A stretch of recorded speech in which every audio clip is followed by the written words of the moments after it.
Alright, guys, welcome to the next class of the 5 love languages.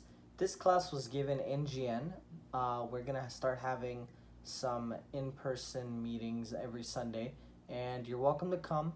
Be sure to bring your own mask if you have one. If not, we do have supplies for you, hand sanitizer, and we're still taking precautions, okay? So, without further ado, I'd just like to introduce our speaker for today, which is gonna be Sihi, and he's gonna be teaching on the first love language that we're talking about, which is going to be words of affirmation. During this lesson, basically going to be going over what this language of love is, how not to just give it, but also receive it properly, the type of words of affirmation that exist, and forgiveness. And we're also going to be going a few verses that will tie in neatly with this lesson. Alright, so what are some words of affirmation? What is it? It's gonna be okay. It's going to be okay. Did you say it's the next slide? No, we're good here. There are words that encourage you, like compliments. Words that encourage you, compliments. Oh, Oh, those are for example. Well, I'm looking for either examples or definition. You look great today. Thank you. Did you really mean that, or is that an example? Well, it's both. Okay, thank you. So a definition then. Instead of an example, someone. Oh, affirmation? What's up? Of affirmation? Yeah. So an example, or actually, I'll take another example or a definition, or your own definition of what words of affirmation means, or what do you think would be a good example aside from what we just mentioned? Giving a thumbs up. I haven't went to school for a while. So What's up? I haven't went to school for a while. You haven't got to school, so you just forgot your words. Words. Okay, fair enough. Alright, so next slide. Alright, so the definition that I have here, one, and it's also stated in the book, words of affirmation is truthful words, spoken or written, from one person to another, to uplift or encourage, and to make the recipient feel loved. Truly understanding this language and applying it to yourself will help you grow in your relationships with others, and it will go a far way. We have the ability to speak positive words that can create positive outcomes, and we should be using that ability. Why shouldn't we? Or why wouldn't we? But as much as that's true, we also have the ability to speak harsh, negative words that can cause a negative impact. Words you say can encourage others, but it might also discourage them. For some of us, and some people that you may know, words of affirmation is the primary love language, and may in fact be craving this type of love. Especially during this lockdown that we've been having, some people they're in their homes, they have limitations to the world outside their homes, and maybe they haven't been feeling fulfilled in this type of love, or the other ones in this book. And it wouldn't hurt every now and then to give someone a call, hang out with them, or shoot them a text, give them some words of encouragement or kindness.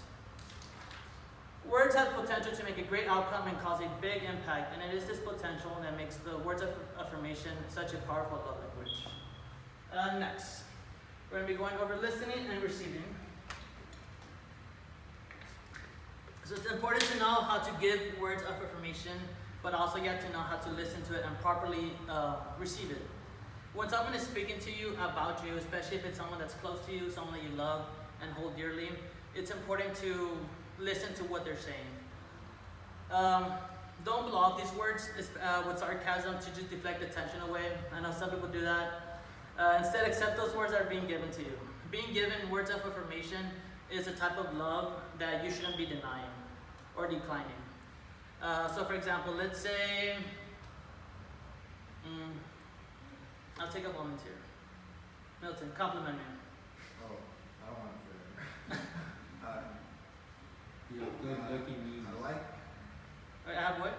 Good looking knees. Good looking what? Knees. Jawline. Jawline, yeah. Oh, jawline. What? Get out. You're not receiving it. What's up? You're not receiving it. Yeah, I'm not receiving it. Or like, oh yeah, know that one clip with that one guy and the girl? They're like outside enjoying the view, and she's all like, I like this view, and then he's all like, you're my best view, and she's like, or whenever he tells her I love you, and she's like looking around. We have to know how to properly receive it, because if you're not receiving it, you're not accepting that type of love. You're just saying, don't love me to others. Next slide, thinking and giving. So think about the power of your words and how they can impact someone. For someone whose primary love language is words of affirmation, these type of compliments and encouragement it's basically food for their soul. They see a deeper meaning behind these words that's being given to them. So they hear the tones in our voice and reflect on the words that are being told to them. So like a good example of words of affirmation would be, hey, you look good. A bad one would be, hey, you look all right today. They're gonna hear the word all right, and they're gonna hear the word today. They're gonna be like, what does all right mean? Do I not look good? Am I not good enough? Or what do you mean today? Do I look bad every other day? They'll look into the deeper meanings of words that's being told to them, and they'll hear that tone and that pitch from your voice. Really think about what you say and what you're going to say. The words that come out of our mouth will travel from our mouth to the ears of listeners, especially if it's words that's being directed to them, and lodge straight in their heart. And in some cases, those words can't stay there forever. Now, to be honest, I have been told some words by people, close friends sometimes, that have had a negative effect, but it's just, well, we'll get to that at the end. But words, just be careful what you say, because in some cases, those words just do stick up with you, either for a while or forever. We should always be careful what we say and how we say it, because we're never too sure how and who it'll impact around us. Going to the next slide will be Songs of Songs, chapter 5 through 15. Dark am I and lovely, daughters of Jerusalem, like the black tents of the Kedar nomads, like the curtains of Solomon's palace. Don't stare at me because I am darkened by the sun's gaze. My own brothers were angry with me. They made me a caretaker of the vineyards, but I couldn't care for my own vineyard. Tell me, you who I love with all my heart, where do you pasture your flock, where do you rest them at noon, so I don't wander around with the flocks of your companions. If you don't know your way, most beautiful of women, then follow the tracks of the herds, and graze your little goats by the tents of the shepherds. I picture you, my dearest, as a mare among Pharaoh's chariots. Lovely are your cheeks, adorned with ear hoops, your neck with beads. Let's make hoops of gold beaded with silver for you. With my king close by, my perfume fill the air, a sachet of myrrh and my love to me, lying all night between my breasts. A cluster of henna flowers is my love to me, in the desert gardens of Engedi. Look at you, so beautiful, my dearest. Look at you, so beautiful, your eyes are doves. Thank you very much. Now in these verses, there's this woman who was ridiculed by her brothers for the color of her skin. Now, when it comes to skin color, that's something that's way beyond their control. When they do spray tans, but so your natural skin, that's something that's way beyond her control, and she was being ridiculed for that. She still sees herself as beautiful, but is later reminded by Solomon by his words of affirmation of her beauty. Next slide. Now, there are different types of words of affirmation. We have appreciation, encouragement, praise, and kindness. Going over the first one, appreciation, we're basically expressing gratitude for an act of service that was made by someone. So saying thank you or thanks. Thanking others can often go a long way just from saying those simple words. Thank you. When was the last time you thanked your parents or told them that you love them? I feel like in most times we're so used to having our parents do everything for us. Since we were born, since we were babies, since we came out of our mom, we're so used to them having to do everything for us that we often forget to say thank you to them and I love you. Thanking can often go a long way sometimes, and it makes others feel appreciated for their acts of service, and it'll also help build that relationship. The second one, encouragement. This is to inspire courage and someone to make them feel more hopeful or confident. Giving others a few words of encouragement could just be that small nudge or that small push that they need to help them achieve something, to help them reach that accomplishment. Words of praise. Our culture, we got to a point where it's easier to criticize than to praise someone. We're highly critical. We excel at pointing out what's wrong. It actually takes more discipline and creativity to see what's right and how to say it. A lot of people desire to hear words of praise for something that they achieved, but unfortunately they will never get it due to special circumstances. I'm guessing examples here would be during this COVID-19 spread, would be like doctors, nurses. They're all being praised for what they're doing, but a group of people that I see that are not are hospital janitors. They're the ones that are cleaning up the mess after the patients, after the doctors. And there's just special groups of people that they're like silent heroes. They're never gonna get that word of appreciation. So it's always important whenever someone's doing an act of service for you guys, always make them feel appreciated by saying thank you. And then we have words of kindness. What we say matters a lot. How we say matters just as much, if not more. Someone who doesn't excel in this love language may fail to see that and could one day say something in that off tone that's unwelcoming to others. And it'll cause tension between a relationship. It's always important to realize what we're saying and how we're saying it, especially when responding to negative situations. So let's say if you're with a friend that's mad and start yelling, if you start yelling back, it'll just cause even more tension between that communication going on between you guys. So it's always think about how you're going to react and what you're going to say and how you're going to say it. Next slide. We're going to go over 1 Thessalonians chapter 5, 11. It's already up here, so I'll take a quick volunteer. Go ahead. Therefore, encourage one another and build each other up, just as in fact you are doing. So encourage others around you. Even if you're uncertain of their primary love language, it may not be words of affirmation. You may never know whose life you may be causing a great impact from the words that are coming out of your mouth. And talking is natural for everybody. So just something as a simple word that comes out of your mouth could go a really long way, especially for someone who needs that encouragement. Next slide. So words are an overflow from our hearts. When you're holding in anger and hurt in your heart, those words can often come out lashing out or causing damage to relationships and sometimes destruction, or most times destruction instead of love. When bitterness, resentment, and thirst for revenge go in unchecked in our hearts and it continues to grow, speaking words of affirmation will be nearly impossible to do. And this is when forgiveness comes in. Has anyone ever had something done bad to them that you all was like, I can't forgive this person, or it took you a long time to forgive them?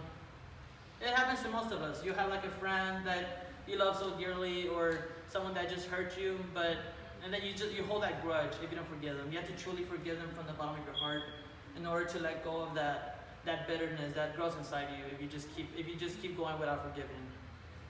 Again, this is when forgiveness comes in. Forgiving others is that path that we have to take whenever we want to free ourselves from the pain that was caused by others. Even if it's something that they haven't acknowledged or if it's something that they haven't even apologized for. Forgiveness, there's this line in the book, forgiveness doesn't make it okay, but it makes you okay.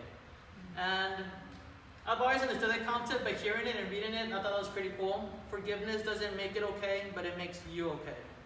You can choose to release hurt and anger so it no longer consumes you. You can still choose to love those that hurt you, but setting healthy boundaries to protect yourself in the future will be alright as well. Forgiveness is one of life's secrets to living in peace. If you don't forgive, you're always going to be holding that grudge, you're always going to be bitter, you're always going to be angry. You're going to be like those grumpy old people that live in their houses alone, just angry at the world only because of something that they couldn't forgive from the past. In the end, it is God who makes things all right, so don't let the choices of other people ruin your life. What if you're the one that caused the pain to others? What would you do? Ask for forgiveness. Acknowledge it. So acknowledge that pain that you inflicted, and apologize to that person. Ask for forgiveness. It'll help that relationship, especially if it was someone that you hold dearly, because they're forgiving you and you're asking for apologies and you're accepting what you did was wrong. Forgiving others will set you free from the hurt and pain that could otherwise consume you for the rest of your life. And if you let something consume you for the rest of your life, you'll never live in peace. And that's something that we definitely want to stay away from.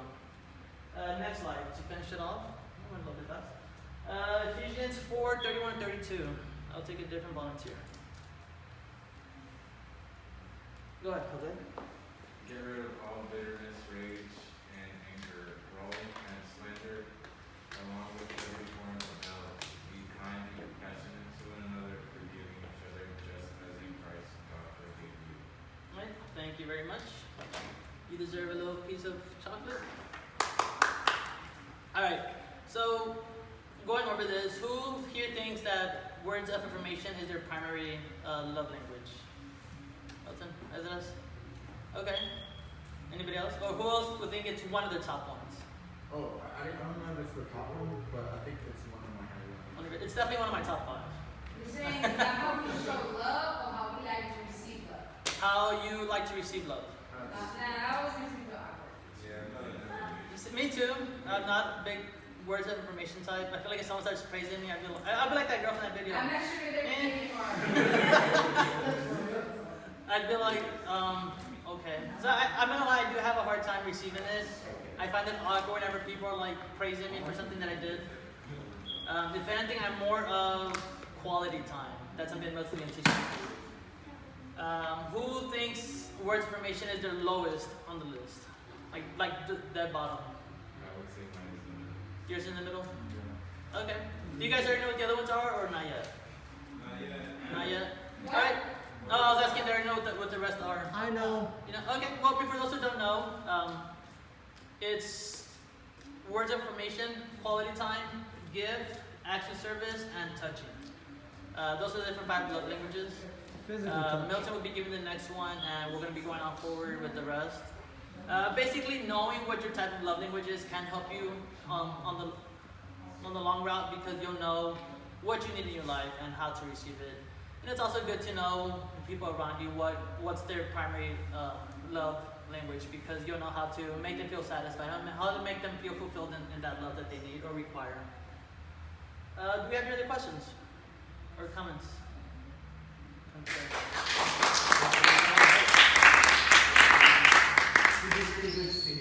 Thank you. I feel awkward, but thank you. So wait, who was love language? Words, Milton and Ezra's? Yeah, it's not my, I don't think it's my top, or I'm not quite sure what's my top one, but I do like, I don't like the encouragement part, but I do like being praised. You appreciate when you do something. Yes. You like the appreciation part. Though I will deny it. Like, I will, like, you don't have to, but I do like it. I think everyone that's how they receive love, they're like, Yeah. Like, I don't, You're I'm just gonna deny it. I'm just like, no, you don't have to say thank you. You're being or anything, humble. But I do appreciate you it. know what I didn't mention it. Thank you for mentioning it. It's like more like, you don't have to, but I appreciate it. But like on the inside, he's like celebrating with joy and love. Like, oh my God. Like, you better say thank you. Any questions, guys? If you're more than glad to answer any questions or based on what was last week's lesson to this week's lesson? We're all good? Yes. All right, let's go ahead and end in prayer. Dear God, thank you for this opportunity you have given me, Lord, to teach this love language to the youth, Lord. To those who are here and those who are watching live, Lord, I pray for everyone that's here. I pray that they may be able to utilize what they learned today, Lord, on this love language of words of affirmation to their daily lives. So not only are they able to give it to others, Lord, but be able to properly receive it to help them grow that love and that relationship with others, Lord, around us. I pray for everyone in this room. I pray for anyone who may be hurting during these times, Lord, that they may be able to find that love that they need, that they require, Lord, and that they may be go to you because you're the one that provides. You provide like no other, Lord. In Jesus' name we pray. Amen.